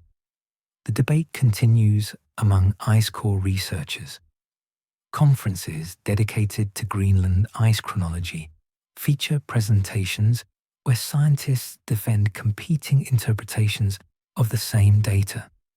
Some accept the layer counts as primary evidence, adjusting their climate reconstructions to fit shorter timelines. Others trust the isotopic data, searching for explanations of why layer counts might be unreliable at great depths. Neither camp has produced definitive evidence strong enough to settle the question. The ice cores remain stored in freezers worldwide, their layers preserving contradictions that challenge fundamental assumptions about time and climate. In Siberian permafrost, gold miners discovered a bird so well preserved that its feathers retained the colors they had displayed before the last ice age. The find occurred in 2018 near the village of Belaya Gora in the Sakha Republic, a region where industrial mining regularly exposes layers of frozen earth that have remained undisturbed for tens of thousands of years. Workers sifting through thawed sediment noticed the small body, initially mistaking it for a modern bird that had recently died. Only when they examined it more closely did they realize the specimen was far older, its tissues hardened, and its position within a deep permafrost layer suggesting extreme antiquity. The bird was identified as a horned lark, a species still common across the northern hemisphere. It measured roughly 12 centimeters from beak to tail, a typical size for the species. What made it extraordinary was not its size or species, but its condition. The plumage remained intact, individual feathers layered across the body in patterns that showed how the bird had looked in life. More remarkably, the feathers retained visible color. Browns and tans marked the back and wings. A pale yellow tinted the throat. Black markings that give horned larks their distinctive appearance were still evident across the face and chest. Feather pigments are organic molecules that degrade rapidly after death. Even in ideal preservation conditions, colors fade within years as the chemical bonds holding pigment molecules together break down. Fossils of feathered dinosaurs occasionally preserve traces of pigmentation, but these traces require sophisticated analysis to detect and represent only shadows of original coloration. The horned lark's feathers showed color visible to the naked eye, pigments that had somehow resisted decay across 46,000 years. Radiocarbon dating placed the bird's death in the late Pleistocene, during a period when the region experienced colder average temperatures than today. The bird had likely frozen shortly after dying, perhaps caught in a sudden storm or buried by snow that never melted.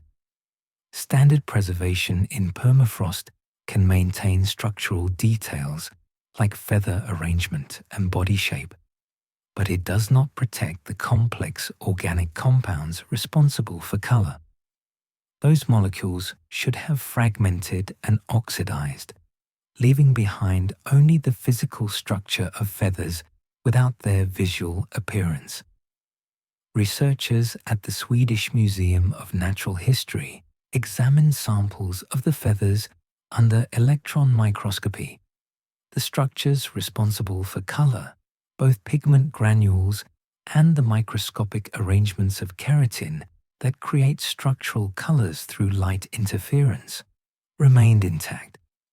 In modern feathers, these structures are fragile and easily damaged. Their survival in the ancient specimen suggested preservation occurred under conditions that prevented the normal processes of decay. Comparisons to other Pleistocene bird fossils revealed how unusual the horned lark was. Most ancient bird remains consist of bones, occasionally with impressions where feathers once lay. Rare specimens preserve carbonized traces of feathers as dark stains against rock. Finding soft tissue, let alone pigmented soft tissue, in specimens this old occurs almost never. The lark existed in a category of preservation occupied by only a handful of specimens worldwide, each raising similar questions about how organic materials could survive so completely. The bird's internal tissues showed less remarkable preservation than its feathers. Muscle had desiccated into fibrous strands. Organs had collapsed into unrecognizable masses. The contrast between external and internal preservation suggested that different mechanisms had protected different parts of the body. The feathers, exposed to the permafrost environment, had been preserved through processes that did not extend to the bird's interior. The lark remains in frozen storage, its feathers still colored after 46,000 years, preserved by processes ornithology has yet to understand. In 1991, hikers in the Italian Alps discovered a body emerging from melting ice, and when researchers examined it, they found preservation that defied everything known about alpine mummification.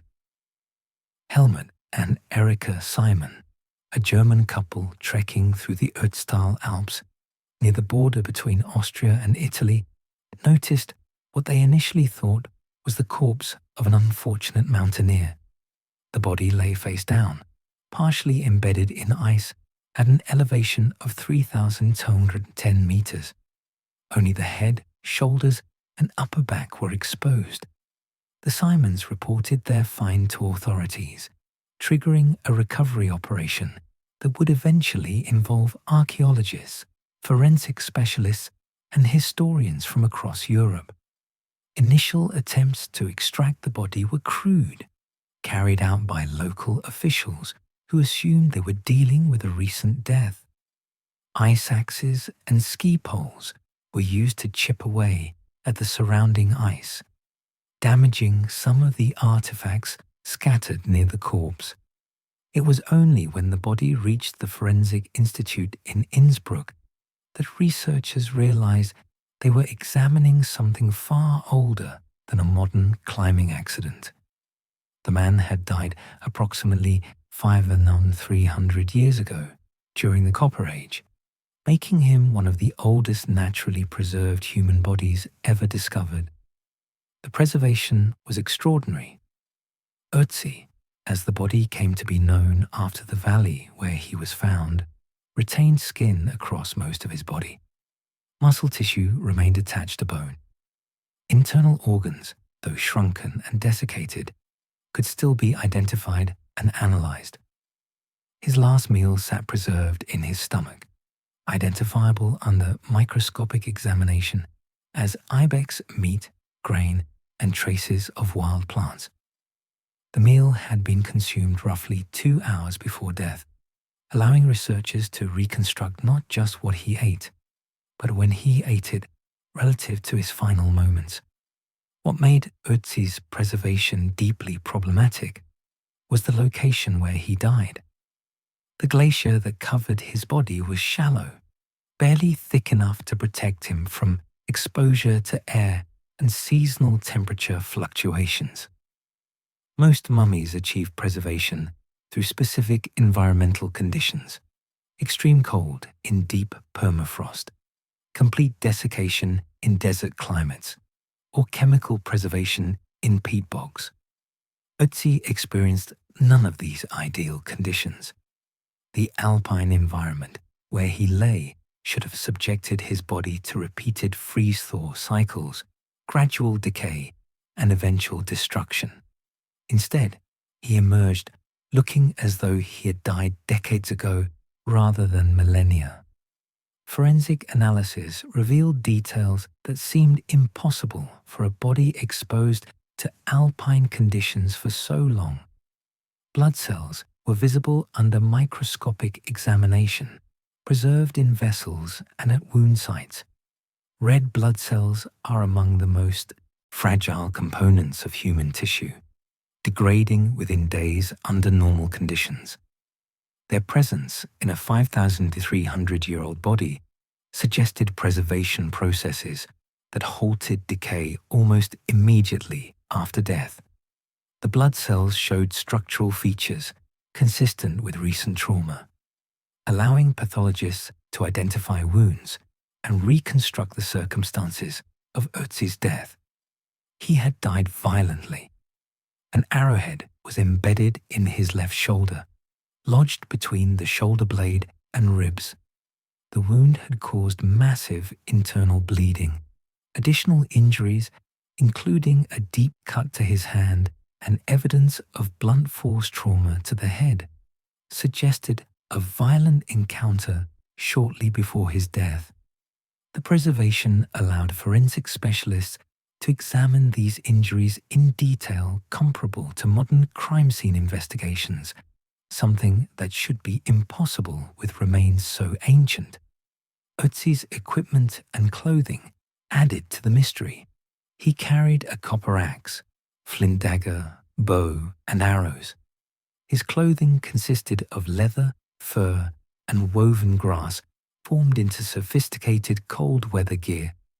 The organic materials should have rotted away, yet they survived in a state that allowed detailed study of Copper Age technology and craftsmanship. Even the grass fibers in his shoes remained intact enough to identify the plant species used. Tattoos marked his body, simple lines and crosses distributed across his joints and lower back. Chemical analysis confirmed the markings were intentional tattoos created by introducing carbon-based pigment beneath the skin. The tattoos appeared primarily at locations corresponding to areas of skeletal wear, leading some researchers to suggest they served therapeutic purposes, perhaps as a form of acupuncture. The pigment remained visible and analyzable, another organic compound that should have degraded beyond recognition. The question of how Ötzi achieved such exceptional preservation remains unresolved. Theories about rapid freezing immediately after death encounter the problem that the glacier where he lay was not deep or stable enough to ensure continuous freezing. Some researchers propose that his body dried out rapidly in the thin alpine air before being covered by snow, creating a mummy that was then protected by ice. However, natural mummification in alpine environments produces desiccated, darkened remains, quite unlike Ötzi's condition. Other explanations focus on specific microclimates or unusual ice chemistry that might have created preservation conditions not found elsewhere in the Alps. Yet extensive study of the discovery site has revealed nothing exceptional about its environment. The glacier was ordinary alpine ice. The rock shelter where Ötzi lay was unremarkable, and the seasonal temperature variations should have been typical for the region. Comparisons to Egyptian mummies, which were deliberately preserved using elaborate techniques involving removal of organs and treatment with natron, show that Ötzi's natural preservation rivals or exceeds artificially preserved bodies. His organs remained in place and identifiable. His skin maintained elasticity unusual even in intentionally mummified remains. The absence of any preservation treatment makes his condition all the more inexplicable. Ötzi remains in climate-controlled storage at the South Tyrol Museum of Archaeology in Bolzano, Italy. His cells and tissues preserved across millennia in ways that mummification science cannot fully explain, a body that should not exist in the condition it was found. Beneath the surface of frozen lakes in Siberia and Canada, perfectly formed columns of methane bubbles hang suspended in ice, arranged in patterns that seem too precise to be accidental. The formations appear in multiple locations across the Arctic, most notably in Abraham Lake in the Canadian Rockies and several unnamed lakes in the Sakha Republic of Russia. Photographers discovered them first, attracted by the visual spectacle of white discs stacked vertically through clear ice, creating pillars that stretch from the lake bottom toward the surface. What began as a subject for stunning winter photography became a scientific puzzle when researchers examined the structures more closely. The bubbles form in columns, sometimes dozens of meters tall, with individual bubbles separated by thin layers of ice. Each bubble in a column aligns almost perfectly with those above and below it, creating vertical stacks that rise through the frozen lake like strings of frozen pearls. The alignment is so precise that it appears deliberate, as though someone had arranged the bubbles by hand, rather than allowing them to form through natural processes. Gas bubbles in ice normally scatter randomly, pushed by currents and pressure variations into chaotic distributions. The methane columns defy this expectation. Methane itself is unremarkable in these environments. Lakes in cold regions accumulate organic matter that settles to the bottom and decomposes slowly. Bacteria breaking down this material produce methane as a byproduct, which rises through the water as bubbles. When lakes freeze in autumn, some of this methane becomes trapped in the forming ice, creating the visible bubbles. This process is well understood and occurs in countless Arctic and subarctic lakes. What remains unexplained is why the bubbles in certain lakes organize into geometric columns rather than dispersing throughout the ice. Scientists studying the phenomenon propose that rising methane might follow the same pathway repeatedly, creating vertical structures as each bubble freezes in place before the next one rises. If a bubble becomes trapped at a particular point, subsequent bubbles following the same path from the lake bottom would stack above it. However, this theory requires the methane source to remain stationary and the rising bubbles to follow extraordinarily precise paths despite water currents and pressure variations. Experimental attempts to replicate this process in controlled settings have failed to produce the tight vertical alignment seen in natural formations. The stability of the bubbles presents another challenge. Gas trapped in ice should gradually migrate or dissipate as temperature fluctuations cause expansion and contraction within the ice matrix. Over weeks and months, bubbles should collapse, merge, or shift position. The methane columns remain stable throughout winter, maintaining their structure even as surface temperatures vary by dozens of degrees. Some columns observed over multiple years appear in the same locations season after season, suggesting that whatever creates them operates consistently. Analysis of the ice surrounding the bubbles revealed nothing unusual in its composition or crystal structure. The water freezes normally, creating standard ice formations with properties identical to other Arctic lake ice. Chemical tests on the methane itself showed typical isotopic signatures for biologically produced gas. Every measurement returned ordinary results, offering no clues about why the formations occur. Some researchers noted that the columns appear most prominently in lakes with particular depth and bottom composition characteristics. Lakes with muddy bottoms containing high concentrations of organic material seem more likely to produce the structures. Whether this represents a real correlation or simply reflects where scientists have looked most carefully remains unclear. Surveys of additional lakes continue, searching for patterns that might reveal formation mechanisms. The methane bubbles remain frozen in geometric columns, their formation and stability suggesting physical processes that gas dynamics has yet to identify. In 2016, researchers analyzing organisms from Antarctic ice cores discovered genetic sequences that matched nothing in the entire tree of life. The finding emerged during routine sampling of ice extracted from the McMurdo Dry Valleys, a region of Antarctica so cold and arid that it resembles Mars more than any other place on Earth.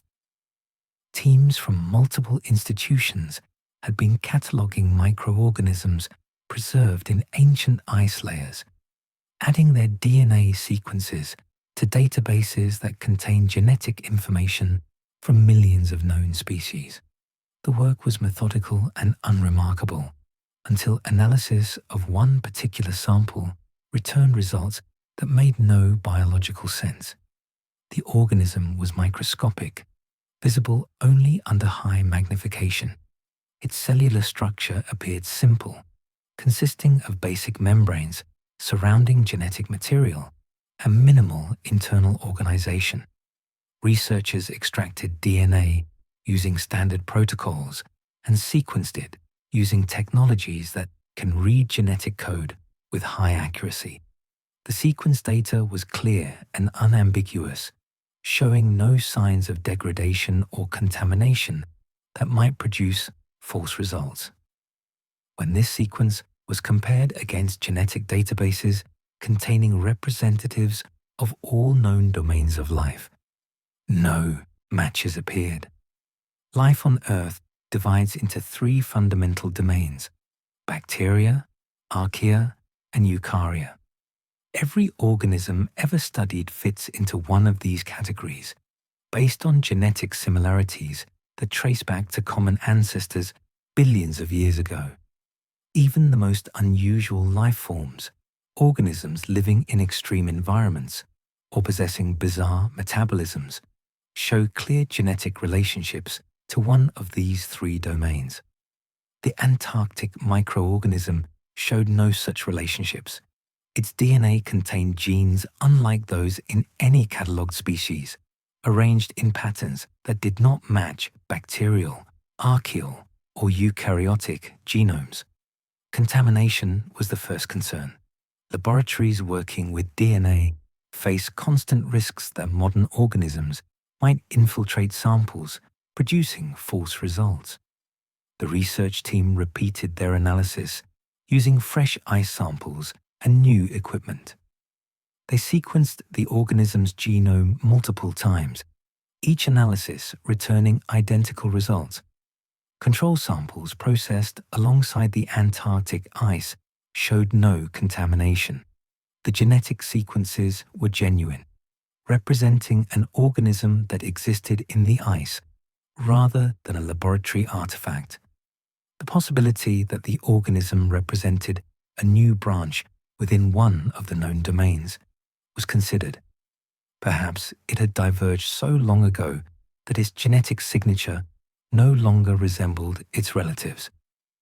Evolutionary biologists examined the sequences, searching for any trace similarities that might reveal ancient connections. They found none. The fundamental genetic machinery that all known life shares, the basic systems for replicating DNA and synthesizing proteins, showed configurations in the Antarctic organism that did not align with any established patterns. Some researchers proposed that the microorganism might represent a fourth domain of life, a category as distinct from bacteria, archaea, and eukarya as those three are from each other. This would require rewriting fundamental concepts in biology, adding a major branch to the tree of life that had somehow escaped detection until now. The implications were profound, but the evidence remained limited to this single organism from Antarctic ice. Without additional examples or living specimens that could be cultured and studied in detail, the hypothesis remained speculative. Attempts to culture the organism failed. The cells showed no response to growth media or environmental conditions designed to encourage microbial reproduction. Whether the organism was dormant, dead, or required conditions not yet tested remained unknown. Its genetic material was the only information available for study, and that genetic material defied classification using every tool molecular biology possessed. The discovery raised questions about how thoroughly Earth's microbial diversity has been documented. If ice can preserve organisms with genetic configurations unknown to science, other extreme environments might harbor similar life forms waiting to be discovered. The Antarctic microorganism might be unique, or it might represent the first member of an entire hidden domain of life that exists in places too remote or harsh for conventional biological surveys. The organism's DNA remains catalogued but unexplained, suggesting ice preserves forms of life that biology has yet to classify or understand. Deep within Antarctic ice cores, researchers found layers of sediment and marine organisms that suggest an ocean wave reached hundreds of kilometers inland across ice sheets. The discovery came during analysis of cores drilled through the West Antarctic ice sheet as part of the WAI's DIVIDE project, an international effort to reconstruct Antarctic climate history. Scientists examining the cores expected to find only atmospheric dust, volcanic ash, and the microscopic debris that accumulates on ice surfaces through normal wind deposition. Instead, at certain depths, they encountered material that had no business being there: marine diatoms, salt crystals, and sediment particles characteristic of ocean floors. Diatoms are microscopic algae that live in ocean water, their silica shells forming distinctive patterns that allow identification of different species and environmental conditions.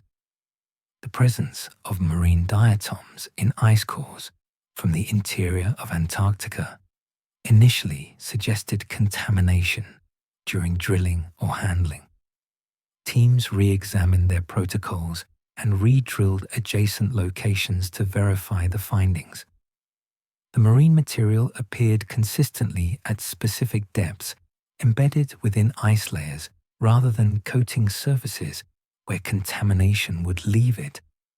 The diatoms were not modern specimens, but belonged to species and assemblages characteristic of Antarctic coastal waters from thousands of years ago. Dating the ice layers containing marine material placed them at approximately 3,000 to 5,000 years ago, relatively recent in geological terms.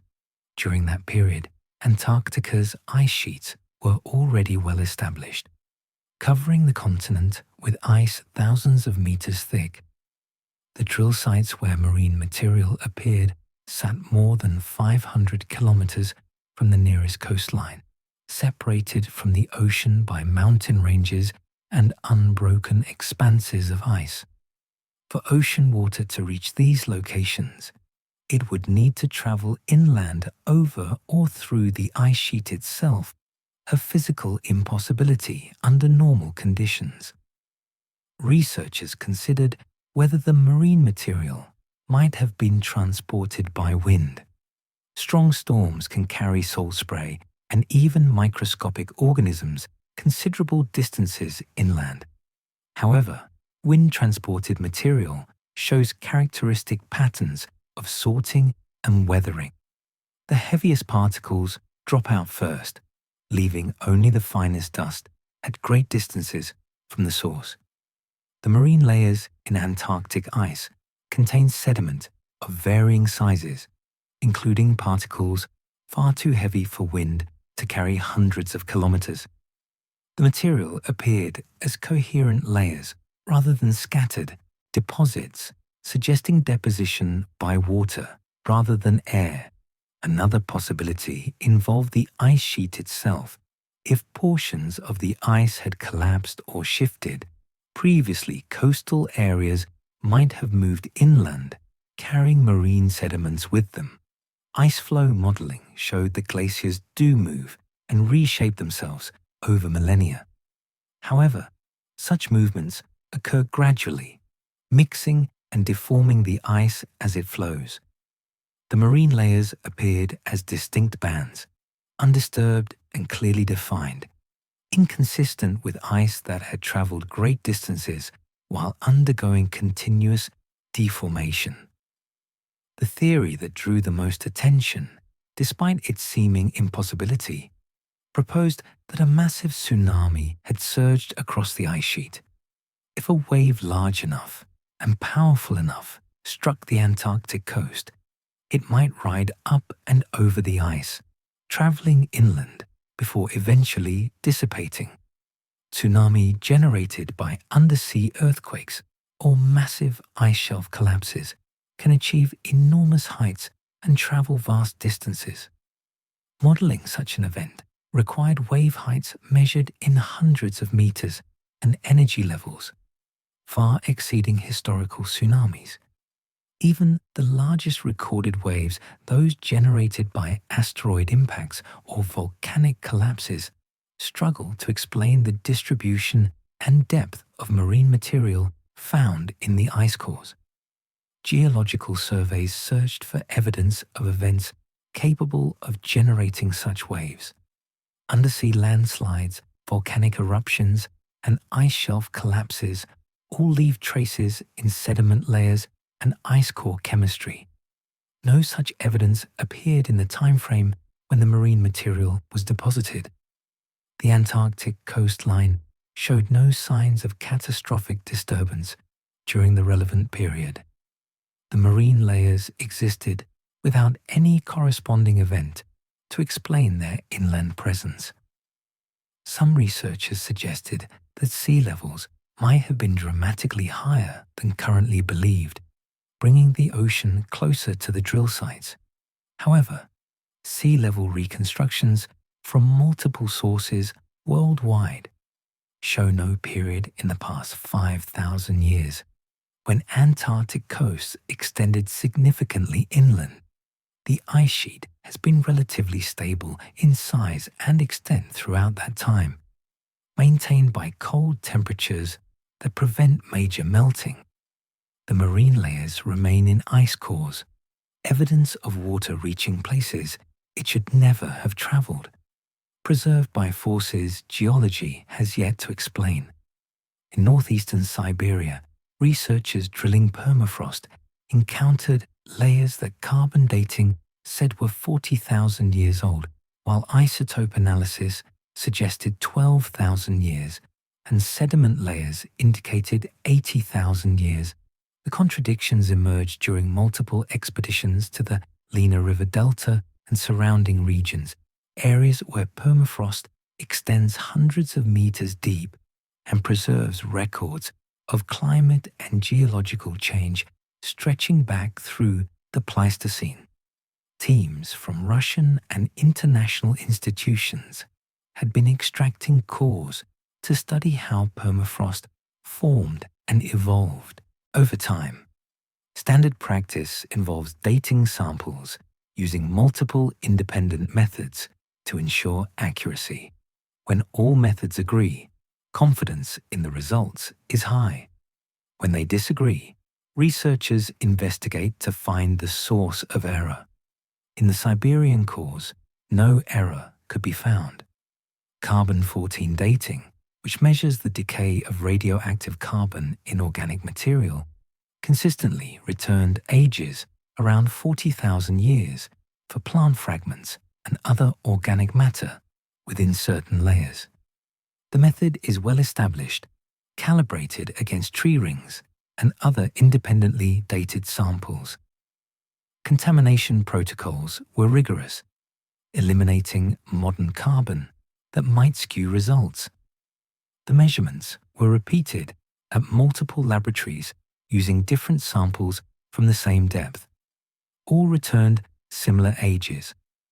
Oxygen isotope analysis, which examines the ratio of different oxygen atoms in ice and minerals to determine ancient temperatures and climate conditions, suggested the same layers formed during warmer periods approximately 12,000 years ago.